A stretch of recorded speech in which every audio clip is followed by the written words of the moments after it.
Hello students, कैसे हैं आप लोग। तो आज हम लोग नॉन मेटल्स के बारे में पढ़ेंगे। ठीक है, नॉन मेटल्स के बारे में अगर पढ़ना है आपको तो इसके पहले आपको मेटल्स के बारे में पता होना चाहिए। तो लास्ट वीडियो में हमने मेटल्स के बारे में डिस्कस किया था, तो पहले आप फर्स्ट वीडियो देखिए मेटल्स के बारे में, उसके बाद आप ये नॉन मेटल्स वाला देखिएगा। ठीक, तो नॉन मेटल्स होते क्या। देखो, हमने मेटल्स की 3 प्रॉपर्टी, जो मेन प्रॉपर्टीज थी मेटल्स की, वो पढ़ी थी कि हमारे मेटल्स मैलिएबल होते हैं, डक्टाइल होते हैं और इलेक्ट्रिसिटी और हीट के गुड कंडक्टर्स होते हैं। वही हमारे जो नॉन मेटल्स है, ये जस्ट अपोजिट है हमारे मेटल से, तभी हम इनको क्या बोलते हैं, नॉन मेटल, यानी कि जो मेटल की तरह नहीं है, दैट आर नॉन मेटल।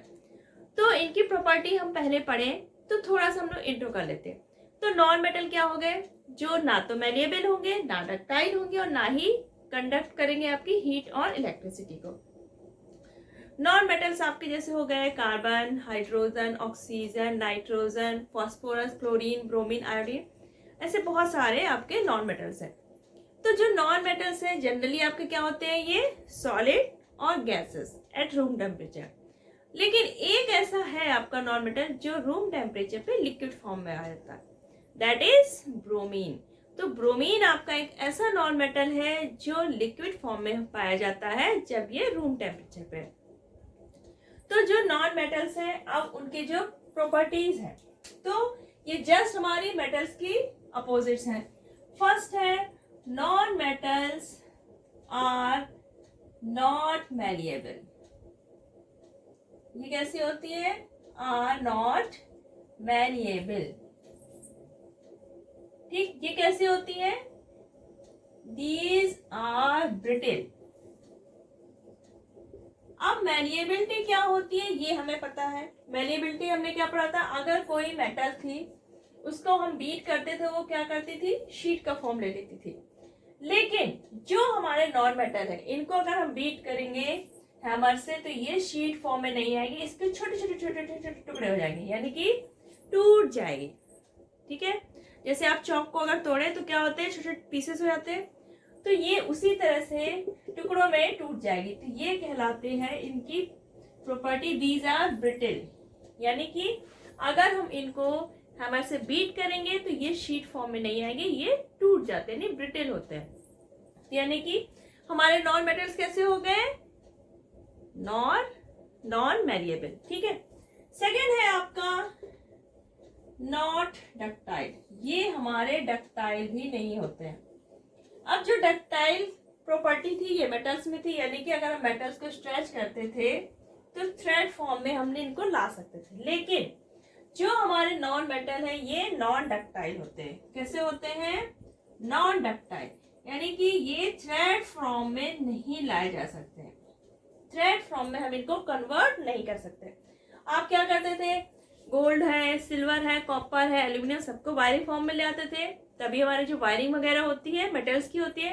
लेकिन जो नॉन मेटल्स है वो कैसे है, नॉन डक्टाइल, यानी कि इनको हम लोग थ्रेड फॉर्म में, वायर फॉर्म में कन्वर्ट नहीं कर सकते।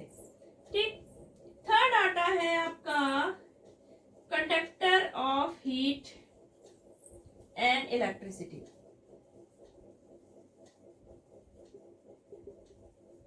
होते हैं bad conductor of heat and electricity, यानी कि ये ना तो हीट को कंडक्ट करते और ना ही इलेक्ट्रिसिटी को।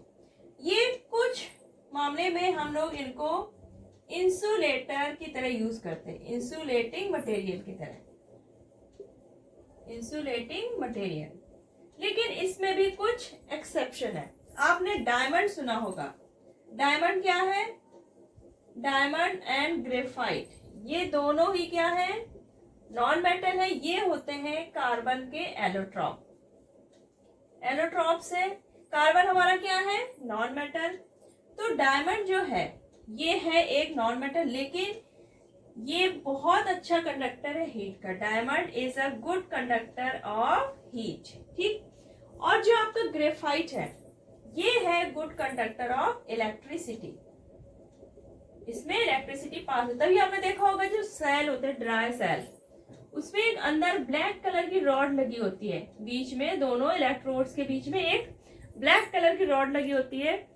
तो ये होती है हमारी ग्रेफाइट की बनी हुई। किसकी बनी होती है? ग्रेफाइट की। तो ये एक एक्सेप्शन है नॉन मेटल में कि आपका जो डायमंड है this is good conductor of heat and graphite is good conductor of electricity. तो यहाँ पे आपको काफी एक्सेप्शन देखने को मिलेंगे नॉन मेटल्स में। बाकी जितनी भी प्रॉपर्टीज होंगी आपकी नॉन मेटल की जस्ट अपोजिट होंगी मेटल से। कैसे होते हैं? Non lustrous. हमारे मेटल्स कैसे होते थे? लस्ट्रस। इसमें चमक होती थी। जैसे आपको गोल्ड है कुछ ज्यादा अच्छी चमक होती है, सिल्वर है, आयरन है, कॉपर, सभी में क्या होती थी? शाइनिंग होती थी। तो जो हमारे नॉन मेटल्स हैं दीज आर नॉन लस्ट्रस, यानी कोई चमक ही नहीं है, मतलब देखने बिल्कुल डल अपीयरेंस होगा। लेकिन आपका जो आयोडीन है, आयोडीन में क्या होता है? शाइनिंग अपीयरेंस होती है। ये एक एक्सेप्शन है। आयोडीन हमारा क्या है? नॉन मेटल है, लेकिन फिर भी इसमें शाइनिंग होती है। अगर बात करें डायमंड की, डायमंड भी क्या है? कार्बन का एलोट्रॉप है। ये क्या होता है? वैसे तो ये इतना शाइन नहीं होता, लेकिन इसको जब तराश देते हैं तो ये बहुत ज्यादा शाइनी बन जाता है।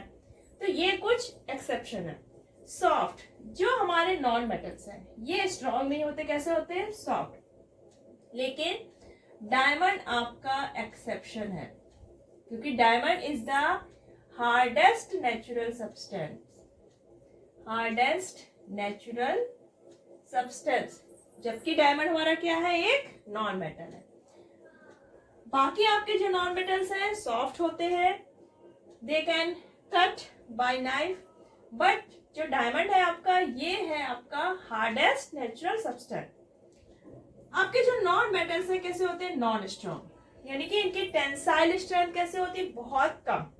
जैसे आप अगर हम ग्रेफाइट की शीट बनाते हैं तो क्या होता है? अगर उसके ऊपर थोड़ा लोड पड़ जाता है तो ये शीट ब्रेक हो जाती है। यानी कि हमारे नॉन मेटल्स कैसे होते हैं? नॉट इतने स्ट्रॉन्ग नहीं है, लो टेंसाइल स्ट्रेंथ होती है। नॉन मेटल्स है ये सॉलिड भी हो सकते हैं, लिक्विड भी, और गैसेस एट रूम टेम्परेचर। तो जनरली हमारे जो नॉन मेटल्स है वो सॉलिड एंड लिक्विड होते हैं। लेकिन जो आपका ब्रोमीन है ये रूम टेम्परेचर पे लिक्विड फॉर्म में पाया जाता है। बाकी हमारे नॉन मेटल सॉलिड और लिक्विड फॉर्म में होते हैं। नॉन मेटल्स की they have low melting and boiling point, यानी कि आपके मेटल्स हैं उनका क्या होता था? बहुत ज्यादा हाई मेल्टिंग बॉइलिंग पॉइंट होता था। लेकिन जो आपके नॉन मेटल्स हैं बहुत थोड़े से गर्म करने पे क्या होते हैं? मेल्ट हो जाते हैं। लेकिन आपका इसमें एक एक्सेप्शन है, दैट इज डायमंड। अब ये हमें पता है ये हार्डेस्ट भी है, तो इसका मेल्टिंग पॉइंट भी बहुत ज्यादा है, दैट इज 3700 डिग्री सेल्सियस। तो ये एक्सेप्शन है। बाकी आपके जितने भी नॉन मेटल्स हैं उनका मेल्टिंग और बॉइलिंग पॉइंट वेरी लो। तो आपकी नॉन मेटल्स की जो नॉन मेटल्स है इनकी डेंसिटी कम होती है। डेंसिटी मीन्स कोई भी सब्सटेंस आपका कितना हैवी, जितनी ज्यादा उसकी डेंसिटी यानी कि वो उतना ज्यादा हैवी है। तो आपकी जो मेटल्स थी उनकी डेंसिटी कैसी होती थी? हाई, क्योंकि मेटल्स हमारी हैवी होती है। लेकिन जो हमारे नॉन मेटल्स हैं इनकी डेंसिटी कैसी होती है? लो। जैसे आपका सल्फर है, इसकी डेंसिटी है 2 ग्राम पर सेंटीमीटर क्यूब, जो कि काफी कम है। जो हमारा आयरन था उसकी कितनी थी? 7.8 ग्राम पर सेंटीमीटर क्यूब। इससे पता चलता है कि हमारे जो नॉन मेटल्स हैं वो कैसे होते हैं? Light weight. लेकिन आपके जो गैसेस नॉन मेटल हैं वो वेरी वेरी लो, उनकी डेंसिटी कैसी होती है? Very very low. आयोडीन आपका नॉन मेटल है लेकिन इसकी डेंसिटी हाई होती है, दिस इज अ एक्सेप्शन। आपके जो नॉन मेटल है ये कैसे होते हैं? नॉन सोनोरस, यानी कि हमारे मेटल्स में क्या होता था? जब इनमें स्ट्राइक होती थी, हिट करते थे तो क्या होती थी? साउंड प्रोड्यूस होते थे। लेकिन हमारे जो नॉन मेटल्स है वो कैसे है? नॉन सोनोरस, यानी कि जब हमें हिट करते हैं तो ये साउंड प्रोड्यूस नहीं करते, साउंड प्रोड्यूस नहीं होता। ठीक। डिफरेंट कलर्स जो उनमें क्या होता था? मेनली ग्रे या सिल्वर कलर ही देखने को मिलता था, एक्सेप्ट गोल्ड एंड कॉपर। लेकिन जो हमारे नॉन मेटल्स हैं इनमें अलग अलग कलर हमें देखने को मिलते हैं। जैसे सल्फर आपका येलो कलर का होता है, फास्फोरस आपका व्हाइट और रेड। रेड फॉस्फोरस आपने देखा होगा, जो मैच स्टिक होगी, सभी ने देखी होगी, आपने ट्राई भी की होगी। मैच स्टिक के जो अपर पार्ट में जो बर्न करने के लिए होता है वो that is red phosphorus. Chlorine आपका yellow screen, bromine red brown colour, graphite आपका ब्लैक कलर का होता है, पेंसिल में देखते हैं सभी लोग। Hydrogen and oxygen are colourless, यानी कि नॉन मेटल्स में डिफरेंट डिफरेंट कलर शो करते हैं। मेटल्स है, ये नंबर में मेटल्स के कंपेयर में काफी कम है। लेकिन कभी आपने सोचा है कि अगर ये नॉन मेटल ना होते तो क्या लाइफ एग्जिस्ट करती? जो आपका कार्बन है, ये आपका चाहे प्रोटीन हो, फैट हो, कार्बोहाइड्रेट हो, तो इन सभी का मेन पार्ट क्या है? कार्बन, जिसके बिना लिविंग ऑर्गेनिज्म सर्वाइव ही नहीं कर सकते। Oxygen that is non metal, जिसके बिना तो लाइफ पॉसिबल ही नहीं है। कंब्यूशन के लिए चाहिए, ब्रीदिंग के लिए चाहिए, यानी कि लाइफ के लिए ऑक्सीजन बहुत जरूरी है। तो यानी कि नॉन मेटल्स हमारी लाइफ के लिए बहुत बहुत ज्यादा जरूरी है। तो ये तो हो गया हमारा नॉन मेटल, समझ ली नॉन मेटल्स की। अगर अब आपसे नॉन मेटल और मेटल के बीच डिफरेंस करने को कहा जाए तो बहुत इजीली आप कर लेंगे। एक तरफ आपको क्या लिखनी है? प्रॉपर्टीज, 3 कॉलम्स बनाना है, properties, then metals, then non metal. Same properties को आपको डिफाइन करना है, किसमें पाई जाती है, किसमें नहीं पाई जाती। तो सिंपली आप डिफरेंस लिख देंगे मेटल्स और नॉन मेटल्स के लिए। अब बचा आपका मेटलॉइड। अब मेटलॉइड क्या है? ये है आपका कुछ प्रॉपर्टी ये मेटल की तरह शो करेगा और कुछ प्रॉपर्टी नॉन मेटल की तरह, या फिर ये कह सकते हैं ना ये मेटल की तरह है ना ये नॉन मेटल की तरह है, यानी ये इंटरमीडिएट हो गया बीच में, तो दैट इज मेटलॉइड। एलिमेंट्स का दैट इज मेटलॉइड। तो ये मेटलॉइड क्या होते हैं? कुछ प्रॉपर्टी मेटल की शो करते हैं और कुछ प्रॉपर्टी नॉन मेटल की, यानी कि ये इंटरमीडिएट प्रॉपर्टी शो करेंगे। अब देखने में ये मेटल की तरह हमें हार्ड लगेंगे, देखने में लगेंगे बहुत हार्ड है, स्ट्रांग है, लेकिन ये कैसे होंगे? Brittle, like non metals. ये ना तो कंडक्टर होते हैं हीट एंड इलेक्ट्रिसिटी के, लाइक मेटल्स की तरह। मेटल हमारे क्या होते हैं? हीट एंड इलेक्ट्रिसिटी के कंडक्टर होते हैं। तो ये ना तो ये कंडक्ट करेंगे हीट एंड इलेक्ट्रिसिटी के, ना ही ये नॉन मेटल की तरह इंसुलेटर होंगे। जो हमारे नॉन मेटल थे वो कैसे होते थे? इंसुलेटिंग प्रॉपर्टी दिखाते थे। तो ये ना तो इंसुलेटिंग प्रॉपर्टी शो करेंगे, ना ही ये कंडक्टिंग प्रॉपर्टी शो करेंगे। ये होते हैं हमारे सेमी कंडक्टर। क्या होते हैं? Semi conductor. तो ये क्या कर रहे हैं? कुछ प्रॉपर्टी मेटल की और कुछ नॉन मेटल की। तो मेटलॉइड हमारे क्या हो गए? That show intermediate properties between metal and non metal. आपके एग्जांपल्स हो गए इसके बोरॉन, जर्मेनियम एंड सिलिकॉन।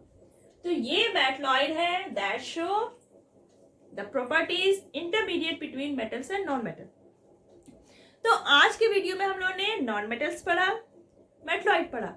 तो अगर आपसे अब डिफरेंस कहा जाए लिखने को मेटल्स एंड नॉन मेटल, तो आप बहुत इजीली लिख लेंगे। तो अगर आपको ये वीडियो पसंद आया हो तो इसको लाइक करिएगा, शेयर करिएगा और पीसीबी क्लब सब्सक्राइब करना बिल्कुल मत भूलिएगा। तब तक नेक्स्ट वीडियो आता है, तब तक आपको अपना ख्याल रखना है। Bye bye.